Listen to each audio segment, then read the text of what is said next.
కారులోంచి అమ్మ స్పీడ్ గా దిగారు. మీకంటే స్పీడ్ గా అమ్మగారు లోపలికి వెళ్ళారు. ఏంటి స్వీట్ లాంటి కాపురంలో కారం చల్లడానికా? హలో మిస్టర్, పెద్దవాళ్ళ విషయాల్లో తలదొచ్చొద్దు. వంటవాడి రేంజ్ లోనే ఉండు. రేయ్, నువ్వు డ్రైవర్ ఏమో గాని నేను వంటోండి కాదురా, ఈ ఇంటోండి. ఎవరెవరు ఎలా మంటలు పెడుతున్నారో నేను చూస్తున్నాను రా. ఓహో, వీడికి మామూలు టచ్ ఇస్తే కుదరదు, టైటానిక్ టచ్ ఇవ్వాల్సిందే.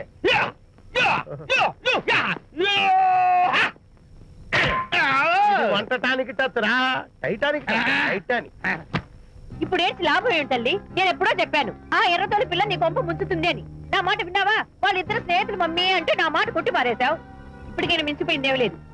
కౌగిలింత వరకు వచ్చిన వాళ్ళ వ్యవహారం కాపురం పెట్టేంత వరకు తావేవ్వకుండా జాగ్రత్త పడు. అల్లుడు గారు రాత్రి ఇంటికి ఆలస్యంగా వచ్చారు అంటే వాళ్ళిద్దరు ఎక్కడ గడిపారో ఏమిటో. మీ ఆయన లేవగానే నిలదీసి అడుగు. ఏడిస్తే మగాళ్ళు లొంగరు, ఎదిరించాలి. అప్పుడే మన దారిలోకి వస్తారు. అర్థమైందా? అమ్మగారు ఐడియా గొప్పగానే ఉంది కానీ లోగడ ఇలాగే అనుకుని మా ఆవిడ నన్ను ఎదిరిస్తే గోపకు ఇయ్యం అనిపించి విడాకులు ఇచ్చేశాను. పాటలుగా మ్యాటర్ రివర్స్ అయిపోతాం, ఆలోచించండి. నీ పని నువ్వు చూసుకో.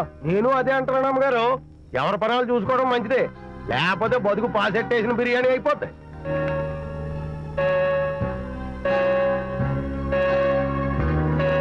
శాంతి కాఫీ.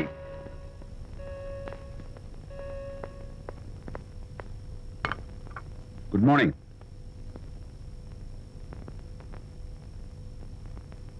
సారీ శాంతి, రాత్రి వచ్చేసరికి నువ్వు నిద్రపోయావు. ఇంకా లేపడం ఎందుకులే అని నేను పడుకుడిపోయాను. నిన్న రాత్రి బాగా లేట్ అయిపోయింది. ఎందుకు లేట్ అవదు? ఆడిటర్స్ తో మీటింగ్ కదా, ఆ లెక్కలు డొక్కలు చూసుకోవడానికి ఆ మాత్రం లేట్ అవుతుందని నేను అనుకున్నా. అన్నట్టు చెప్పడం మర్చిపోయాను, లాస్ట్ మినిట్ లో ఆడిటర్స్ ప్రోగ్రామ్ క్యాన్సిల్ అయింది. అయినా పాపం మీరు ఫంక్షన్ కి రాలేకపోయారు. ఓ, వర్షం వచ్చింది కదా, వర్షంలో తడుస్తూ కౌగిలించుకోవడం మీకు ఇష్టం కదా. ఏ ఫ్రెండ్ కౌగిట్లోనో ఇరుక్కుపోయి ఉంటారు. ఏమిటి శాంతి, ఏమిటి అర్థం లేని మాటలు? మీ నడి రోడ్డు భాగవతం చూశానులేండి. ఓ అదే, పాపం అనిత రాత్రి వాళ్ళ ఆయనతో గొడవపడి ఇంట్లోంచి బయటకు వచ్చేసింది. సరిగ్గా అదే సమయానికి నాకు ఆడిటింగ్ క్యాన్సిల్ అయ్యి నీతో పాటు ఫంక్షన్కి వద్దామని ఇంటికి వస్తుంటే దారిలో ఎదురుపడింది. తన బాధంతా చెప్పుకుంది. నేను ఓదార్చాలంటే మరి అంత గట్టిగా కౌగిలించుకుని ఓదార్చాలని నాకు తెలియదు. ఏంటి శాంతి అలా మాట్లాడతావు? అవునండి, నేను మాట్లాడింది తప్పే. ఆవిడ గారు మీరు క్లోజ్ ఫ్రెండ్స్, మీకు ఆవిడకి మధ్య చాలా ఉంటాయి. అవన్నీ మీరు నాకు చెప్పవద్దు, నేను విన్నవద్దు.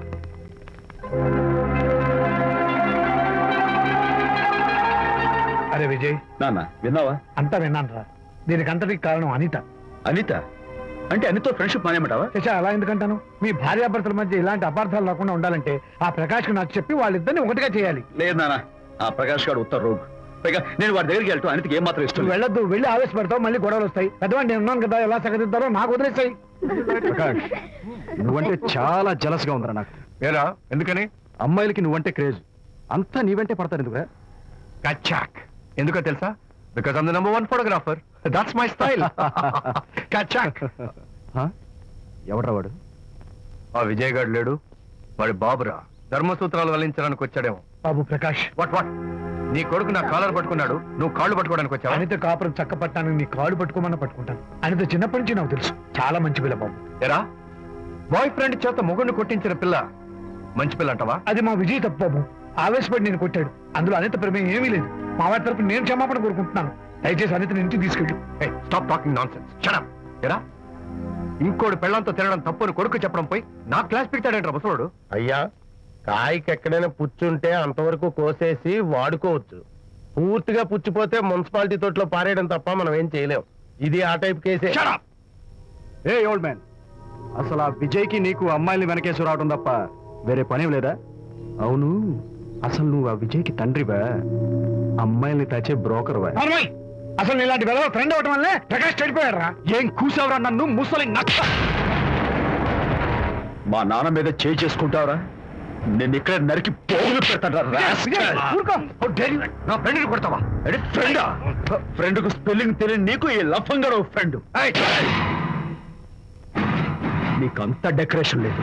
నువ్వేదో మనిషి అనుకుని నీతో మాట్లాడడానికి వచ్చారు మా నాన్నగారు. నువ్వు బురదలో దొల్లే జంతువు అని, నీ దగ్గరకు వస్తే తన మీద బురద పడుతుందని ఇప్పుడే తెలిసి వచ్చింది ఆయనకి. షేమాన్యు రండనా. కచ్చాక్. మనం కళ్ళతో చూసినవన్నీ నిజం కాదమ్మా. ఒక్కోసారి మన కళ్ళు కూడా మనల్ని మోసం చేస్తుంటాయి. నేను నమ్మను. నమ్మవా?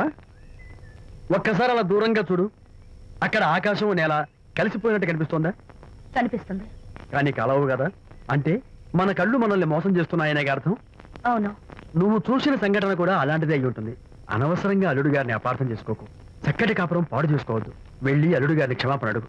నా మాట విను. My coming.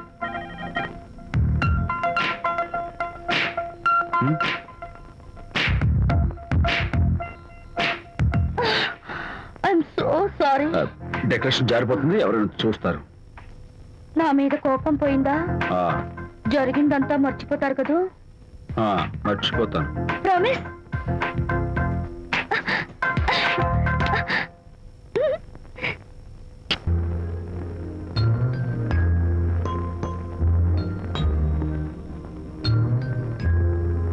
పాపా పాపా, ఏంటి బొమ్మలో పుట్టబోయే నీ బిడ్డ ఎలా ఉంటాడో చూసుకుంటున్నావా?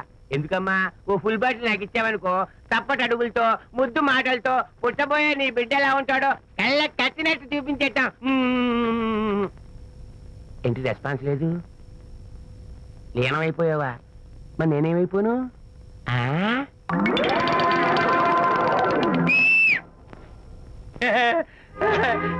భగవంతుడు బాట్లు అనేక రూపాల్లో కనిపిస్తారట. ప్రస్తుతం ఈ కప్పేలకు బాటిల్లా కనిపిస్తాను. నాన్నా ఆగు, దాన్ని మాత్రం అమ్మడానికి నేను ఒప్పుకోను. తప్పమ్మా, దేని మీద మమకారం పెంచుకోకూడదు. మందు మీద మమకారం పెంచుకోవడం వల్ల నన్ను చూడు, ఇంట్లో ఉన్నవన్నీ అమ్మేసుకుంటానా? వద్దమ్మా, నా మాటను. మందంటే మనలో కలిసిపోతుంది, కప్పు మొక్కలైపోతుంది. ఏది శాస్త్రీయంగా